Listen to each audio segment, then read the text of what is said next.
Hello, everyone. I'm Greg Weaver. Welcome to the Audio Analyst. Pardon me.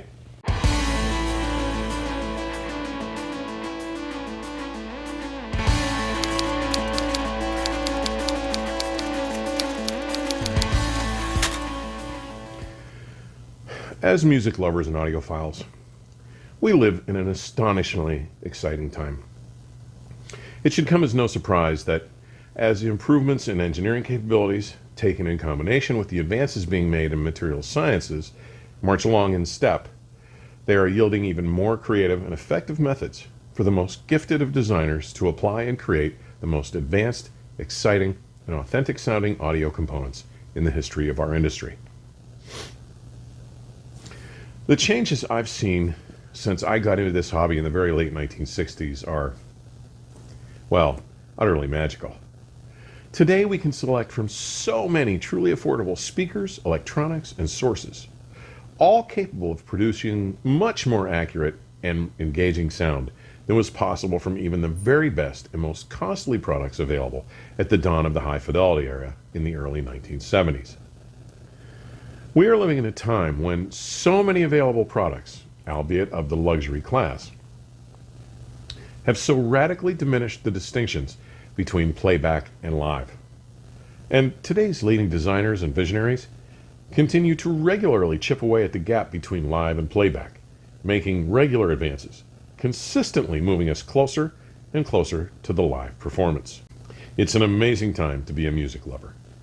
Now, today I'm going to identify the audio products which I see as the most influential to have come to market over the past decade, from 2011 to 2020. Finally naming one of those as the most prestigious, the product of the decade. I will cover 5 basic categories: accessories, cables, sources, analog and digital, electronics, and speakers. Now, you may note that most of the products receiving today's honors have all been released much closer to the end of this decade than to its beginning, and for the obvious reasons already mentioned. Given the brevity necessitated by the scope of information covered today, you will find additional relevant links which will expand upon today's discussion in the description section. So let's get started. When it comes to accessories, I've been using and experimenting with footers since their very genesis back in the summer of 1983, which saw the introduction of both the sorbothane-footed Mission Isoplat and Mod Squad's machined aluminum tiptoes. But to my ears, the $320 to $695 each, depending on height, Critical Mass Systems Center Stage 2 footers are absolute game changers. They simply unlock and release the otherwise hidden and inhibited potential of any device I've placed them under. They so significantly better the performance of any other single footer, cone, or isolation device I have experienced over the past 35 years that they have earned my designation as the accessory of the decade. Now, I have to admit that this category had a strong runner-up in the superlative Audience Adept Response AR12T4 passive line conditioner. Watch for my full review of that device to appear soon. Those of you new to my work may not know that in the late 1980s I published a rather complete treatment on loudspeaker cables, subtitled Simple Passive Connection or Complex Dynamic Component. Now that paper is now seen as an early milestone work regarding cables, one recognized by many industry leaders as a reference on cable design. So it was not without some surprise that when the comparably affordable $1,195 8-foot a pair of Silversmith Fidelium ribbon cables, fashioned from an undisclosed metallic alloy, first landed, I had no reason to believe that they would best every single loudspeaker in my considerable and pricey stable, with some cables costing nearly $20,000 a pair. But when I was finally able to get past my preconceptions and biases, they revealed themselves to be the most accurate, authentic, and most honest-sounding loudspeaker cables I've ever heard, regardless of price, earning them the honor of being called the cable of the decade. Moving to sources, you should know that open reel tape devices will not have any presence in today's recognition process. I apologize, but as much as it pains me to spend $125 on new releases like the Mobile Fidelity Ultra Disc 1 Step or the Analog Productions UHQR LPs, paying $450 per title just doesn't sit well with me for a master tape. Now understand, this is merely my choice, not a condemnation or statement on the format itself, which can be exceptional with the proper tapes. So, on the analog LP front, though the release of the nearly 800-pound Tech DOS Air Force Zero with a published list price of over $400,000 made quite a splash, the record shows that that turntable can be purchased for less than $200,000. Now, while that is still a pile of dough, that type of deceptive marketing just seems fraudulent to me. And while I must admit to liking much of what I've heard from many of Hideki Nishikawa's reimagined and highly evolved micro-Seiki turntables, to my ears, the repeatedly unimpeachable sonic results that Louis Desjardins has achieved, first with his $42,000 Kronos Pro limited edition, then with the $24,000 Sparta, the table that has become my reference, place Kronos tables at the fore in a very crowded, competent turntable market, earning them the title of Turntable of the Decade. Now, staying in the analog domain, I've also had an amazing group of moving coil cartridges through my system over this past decade, from the now discontinued but remarkable $3,000 Transfiguration Temper V, as well as Transfiguration's flagship, the $6,000 Orpheus, to the sublimely moving $8,500 Airtight PC1. But the cartridge that took my breath away as no other before it was the $21,000 handcrafted Etsuro Gold moving coil cartridge. With it in place, I'm hearing bass speed and pitch definition, detail, color, microdynamic fluency, dynamic contrasts, layering, dimensionality, and an individuality to voices, both human and instrument, that can only be approached, if not equally matched, by a handful of other exquisite MCs today.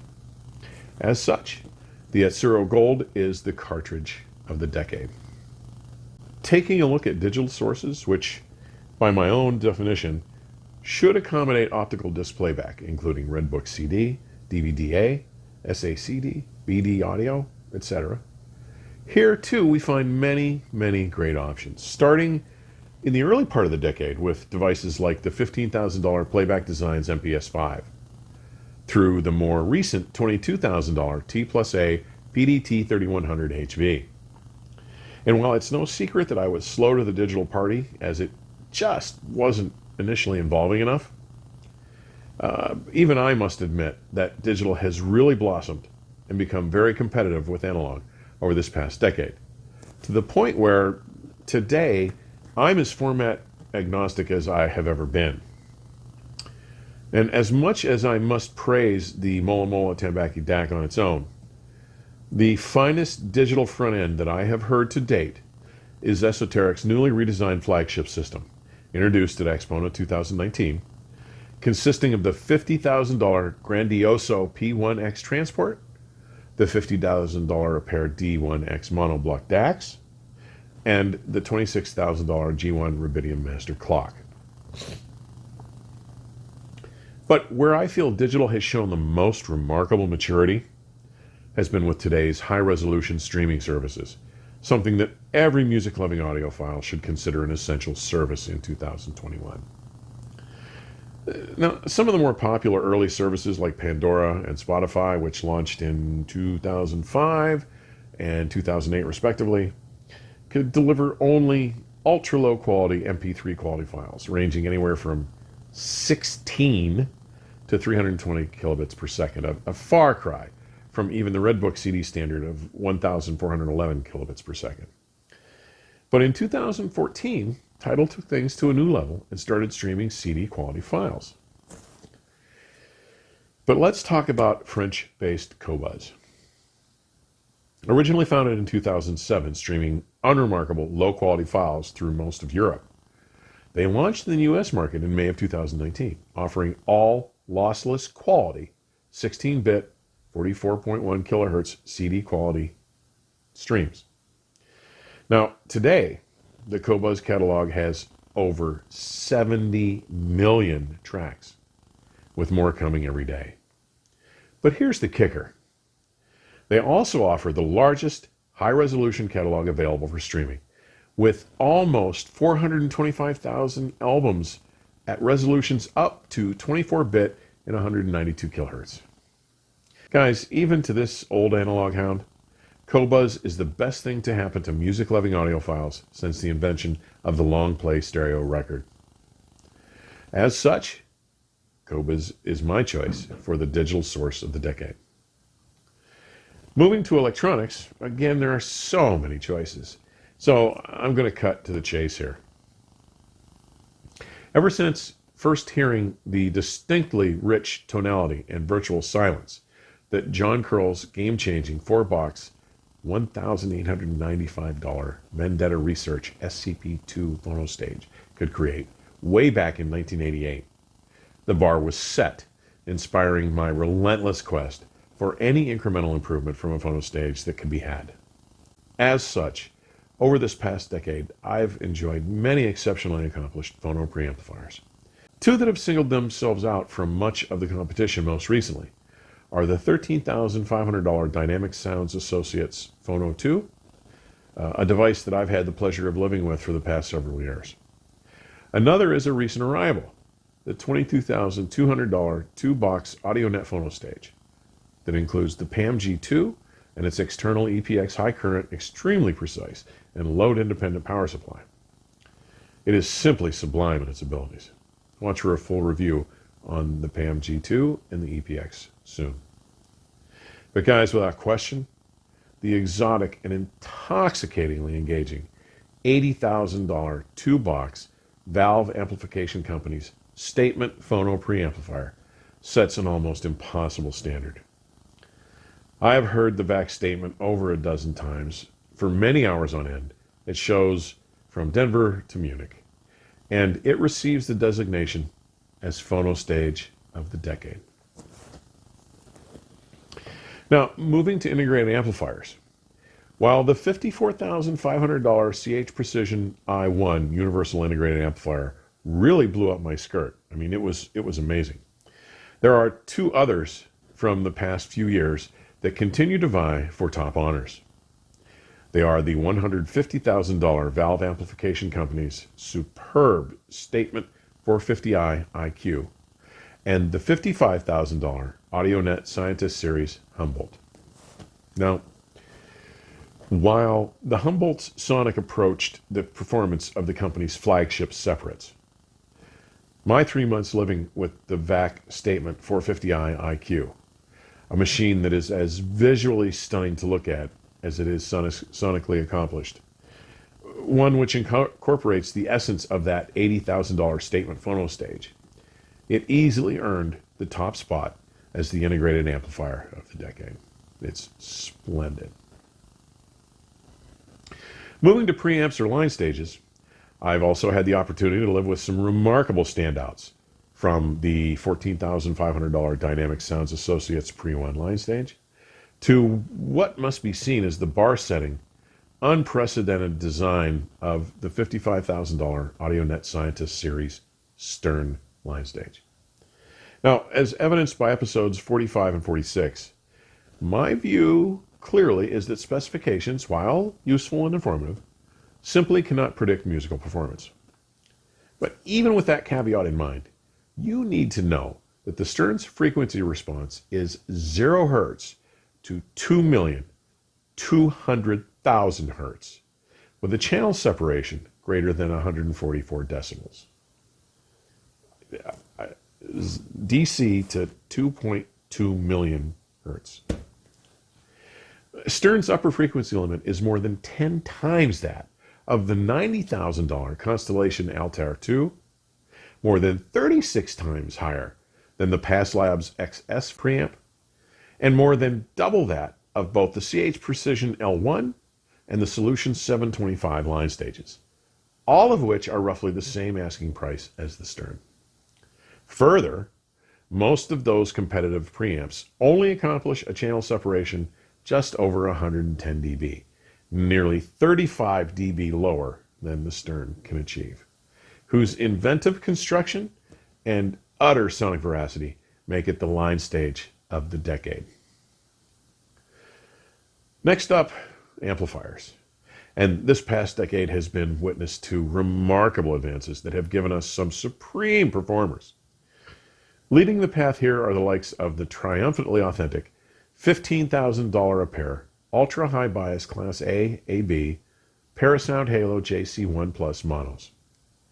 The $25,000 a pair richly and complexly harmonic pure Class A Dynamic Sounds Associates Amp 1, or the $105 a pair naturally musical AudioNet Heisenbergs, all of which I've had in-house for extended listening. Now, I feel that I have to mention the latest monos from the Valve Amplification Company. Their new $150,000 a pair Statement 450 IQ music block monos, inspired by the award-winning Statement 450i IQ integrated amplifier's stellar industrial design and revolutionary circuit topology. Now, though I admit to having been swept away by their notably enhanced resolution and transparency, with this unfettered sense of ease and openness and dimensionality, having only gotten to hear them at one show, I feel I have to acknowledge the unflappability, resolve, purity of tonal color, and textural complexity and density of the AudioNet Heisenberg monos, and recognize them as the amplifier of the decade. Now, this brings us to the big enchilada, the loudspeaker. On this front, again, there have been some monstrously important advances over this past decade, and the march forward must include the $200,000 a pair luxuriantly musical The Sonus Faber, introduced at CES in January of 2011, just qualifying for this decade, when all 30 special edition pair were sold in just 3 days. 200 grand, 30 pair, 3 days. I wish I could sell like that. There was the revelatory, resolute, and engaging $160,000 a pair Magico Q7 in 2012, followed by the updated and even more transparent $229,000 a pair Q7 Mark II in 2015. Next came the $265,900 riveting 4-tower flagship YG Acoustics Sonia XV, created to commemorate and celebrate YG Acoustics' 15th anniversary in 2016. There is the vivid dimensionality and attack of the $87,000 a pair 3-way full-range ribbon Alsavox Botticelli speakers. Yet another contender was the superlative Danish diva, the $150,000 a pair Gamut Zodiac. Now, while I feel somewhat obliged to mention both the Wilson Audio limited edition $685,000 a pair Wham Master Chronosonic, as well as the newer $329,000 a pair Chronosonic XVX, honestly, neither of them have ever really been in the running for me. Now, while this may set a few heads spinning in incredulity, except for a few examples, like the $38,000 Sasha Daw, or one particular showing of the $109,000 a pair Alex, the Wilson products have never really spoken to me. I'm sorry. But spring of 2017 marked the release of the $325,000 a pair Von Schweikert Audio flagship, the Ultra 11, a direct consequence of lessons learned creating VSA's custom-built $750,000 statement VR111XS. Speakers which stood 9 feet tall over 6 separate enclosures.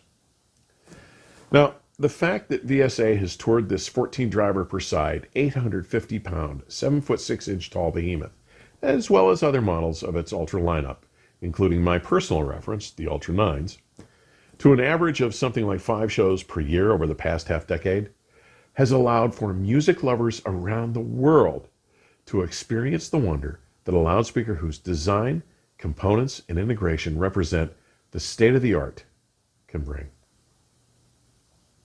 Guys, to my ears, the Ultra loudspeaker line, the 11 and 9 in particular, represent the most authentically musical performance I have yet encountered from any loudspeakers. They are my choice for loudspeakers of the decade. So, which category-winning product has earned the distinction of being named the Audio Analyst's overall product of the last decade? Well, after long and careful consideration, the fact that a product costing 1/15 that of my previous reference loudspeaker cables, an exotic and superb sounding $18,000 cable set that had never been vested in a system with a retail north of $600,000 by any other contender at any price before the Fidelium ribbons arrived, should tell you just what a total game changer the Silversmith Audio Fidelium loudspeaker cables represent. These aren't just good for the money or simply the best in their price class. As I've said, these are the most accurate, authentic, and most honest sounding loudspeaker cables I have ever heard, regardless of price. As such, Jeff Smith's exceptional Fidelium ribbon loudspeaker cables are my choice as the most influential product of the past decade. So there you have it, the Audio Analyst's products of the decade. I'm sure these selections will make perfect sense to some, while making absolutely none to others. Either way, please don't forget to like, share, and subscribe if you're enjoying these conversations. Should you care to support my work, I've provided several options in today's description section. And please don't forget to visit my accompanying website, theaudioanalyst.com. With that, thanks again for dropping by. Please stay safe and keep the music playing. Till next time, cheers.